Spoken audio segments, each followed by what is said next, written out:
नमस्कार दोस्तों, सभी लोगों को बेसब्री से इंतज़ार होगा कि आज जीएनएम केस की सुनवाई थी, क्या हुआ उसको लेकर ये वीडियो है। ठीक है, सभी लोग अंत तक बने रहिएगा। बहुत सारी चीज़ें इसमें हम लोग बताने वाले हैं।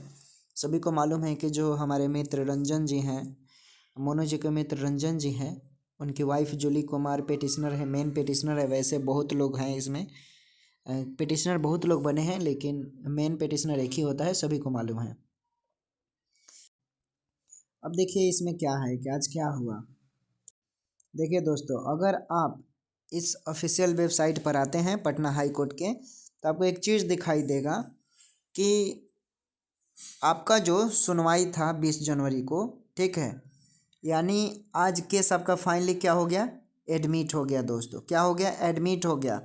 आपका केस फाइनली एडमिट हो गया, मतलब केस अब खारिज नहीं होगा। पहली बात, यानी समाप्त होने वाली कंडीशन ख़त्म हो गया, सभी को मालूम है। उसके बाद देखिए कि आपका फिर एक दिन बाद एडमिट होने के बाद ज़्यादा समय नहीं लिया गया, ठीक है ना, चूँकि हमें न्याय चाहिए, ठीक है ना।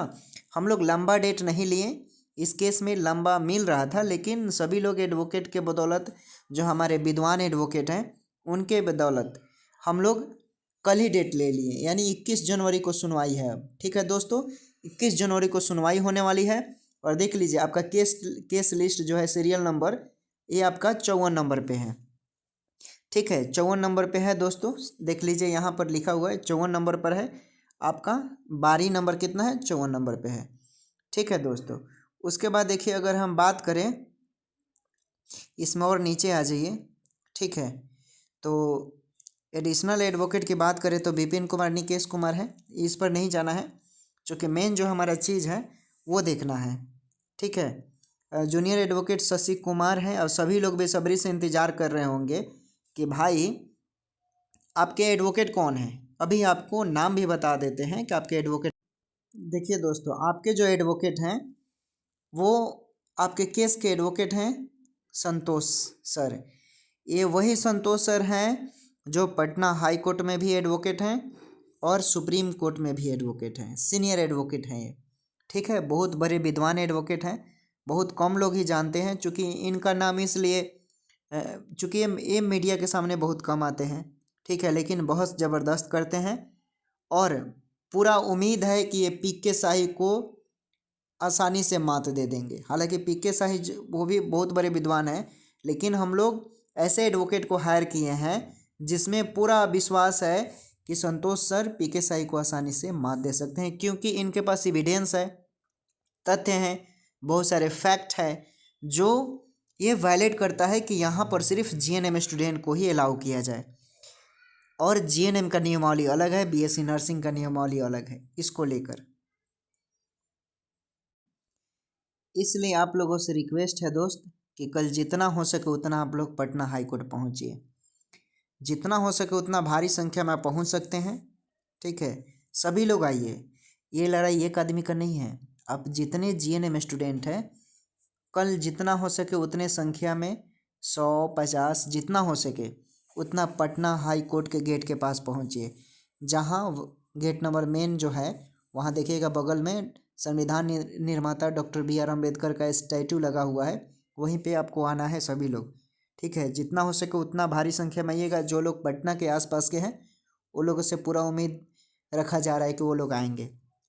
जो लोग दूर दराज के हैं, जिनका घर दूर हो गया 100-150 किलोमीटर के डिस्टेंस पर, तो अगर आप आने में सक्षम हैं तो आ सकते हैं, नहीं तो कोई दिक्कत नहीं है, आपको इस चैनल के माध्यम से आपको अपडेट कर दिया जाएगा। ठीक, लेकिन आपकी भागीदारी बहुत बड़ा रोल अदा करेगा इस केस में। ठीक है, ये लड़ाई एक आदमी का नहीं है। भविष्य में अगर आप जीएनएम कर भी लेते हैं, ठीक, अगर आप सोचते हैं कि छोड़ो हम तो अभी जीएनएम किए कर ही रहे हैं, हम पास नहीं डिग्री नहीं मिला है, तो एक बात याद रखिएगा दोस्त, अगर आपके पास डिग्री तो अभी नहीं मिला है, अगर 5000 सीट आएगा ना, तो जीएनएम तो होंगे ही, लेकिन उसमें बीएससी नर्सिंग वाले भी अलाउ होंगे। तो आप बीएससी नर्सिंग के मुकाबला नहीं कर सकते। 4 साल का कोर्स और 1 साल का समर, ठीक है, ट्रेनिंग, यानी 5 साल मिला लीजिए, 5 साल लग जाता है, और आपका 3 साल और 6 महीना, यानी मिला जुला कर 4 साल। फिर भी आपसे बहुत वो लोग सीनियर हैं। आप लोग जो भी एजुकेशन प्राप्त करते हैं बीएससी वाले से ही प्राप्त करते हैं। ठीक है, तो कहीं ना कहीं जो एडवोकेट साहब हैं आपके संतोष सर, सुप्रीम कोर्ट के एडवोकेट, यहाँ पे पहले हियरिंग यानी 21 जनवरी को जो हियरिंग है उसमें वो अपना जो विद्वता है उसके गुणों से आपको प्रदर्शित करेंगे कि आप वैलिड हैं और मौका आपको मिलेगा। इसलिए जितना हो सके उतना भारी संख्या में आप लोग पटना हाई कोर्ट पहुँचना है कल, ठीक है। ये लड़ाई हक की है, आपका हक। आप सोचेंगे घर बैठे आपको हक मिल जाएगा, तो नहीं मिलेगा, सड़कों पे आना पड़ेगा, आंदोलन करना पड़ेगा, ज़रूरत पड़ता है। जैसे देख लीजिए बीपीएससी वालों को ही खुद देख लीजिए दोस्तों, ठीक है। उन लोगों ने क्या से क्या नहीं किया, उनका भी केस चल रहा है दोस्तों, ठीक है ना, उनका भी केस चल रहा है। तो बहुत ऐसे केस है। अब बीएड डीएलएड का यहाँ पर कनेक्शन जोड़कर देखिएगा, जब सुप्रीम कोर्ट बीएड वालों को बाहर कर दिया तो भाई यहाँ बीएससी नर्सिंग वालों को क्यों नहीं बाहर करेगा। नियम स्पष्ट रूप से बताता है कि इसमें बीएससी नर्सिंग को अलाउ नहीं किया जाएगा, ठीक है। जबकि सरकार ज़बरदस्ती ठोक दिया है, इसमें प्रवेश कर दिया। सरकार की ही ना गलती है, यहाँ पर आप लोगों की गलती नहीं है। सरकार जानबूझकर सभी लोग जानते हैं दोस्त कि जो सितंबर में चुनाव होने वाला था 2025 में, वो चला गया है नवंबर 2025 में। और सरकार जानबूझकर ये ऐसा किया है चूँकि उसको वोट लेना है। तो भाई तुमको वोट लेना है तो क्या हम विद्यार्थियों के भविष्य पर खेल कर तुम वोट लोगे? नहीं, ये नियम कतई ऐसा नहीं होना चाहिए। रूल, जब हमारा संविधान राइट टू इक्वलिटी की बात करता है, भारतीय संविधान का आर्टिकल 14, ठीक, फिर 16 लोक नियोजन में, ये सब जो भी चीज़ें आर्टिकल है इसमें बोलता है राइट टू इक्वलिटी, सरकारी नौकरियों में भी सभी को समानता के अधिकार पे भागीदारी मिलना चाहिए। तो फिर यहाँ भेदभाव क्यों? यहाँ तो सीधे तौर पे देखा जाए तो भारतीय संविधान का आर्टिकल 16 और 14 और 44 का भी उल्लंघन है। आप गौर से सोचिए, इस आर्टिकल का एनालिसिस कर लीजिएगा। भाई सभी को मौका समान रूप से मिलना चाहिए। जब बीएससी नर्सिंग का डिग्री अलग है, जीएनएम का डिग्री अलग है, एएनएम का डिग्री अलग है। खैर यहाँ एएनएम की बात नहीं है, बीएससी नर्सिंग वर्सेस है। यहाँ पर लड़ाई बीएससी नर्सिंग और जीएनएम के बीच है, ठीक है, जीएनएम के बीच है। तो ये कहाँ है, ये कहाँ है? क्या आप इसको इक्वल तौल सकते हैं? क्या हम एमबीबीएस को बीएससी नर्सिंग से तुलना कर सकते हैं? नहीं कर सकते हैं दोस्तों। क्योंकि अच्छा रैंक मिलेगा तो आपको एमबीबीएस, लो रैंक मिलेगा तो बीएससी नर्सिंग, बहुत ऐसी चीज़ें हैं। और एमबीबीएस के लिए खासकर आपको नीट निकालना पड़ता है। तो ये बहुत ऐसी चीज़ें हैं जो मतलब 100% आपके पास तथ्य है, एविडेंस है। ये तो मैं थोड़ा सा एग्जांपल आपको बता रहा हूँ दोस्तों, लेकिन पूरा एविडेंस है आपके पास।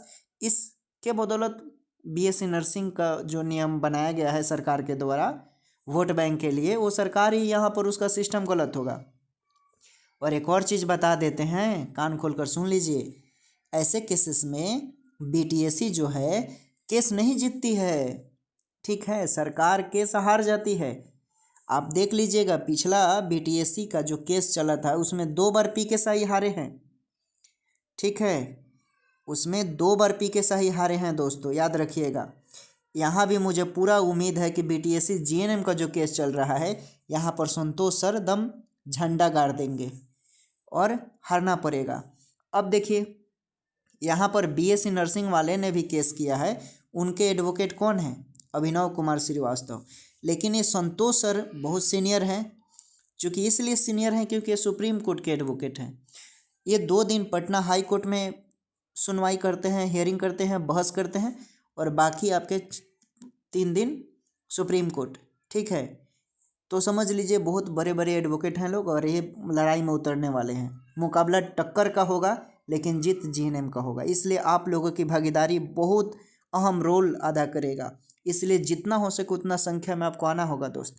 आप भूल जाइए कि ये आपकी लड़ाई है, आपकी लड़ाई नहीं है, पूरे जीएनएम, हर एक घर में भाई बहन आंटी सब लोग जीएनएम कर रहे होंगे, एक उम्मीद है ना।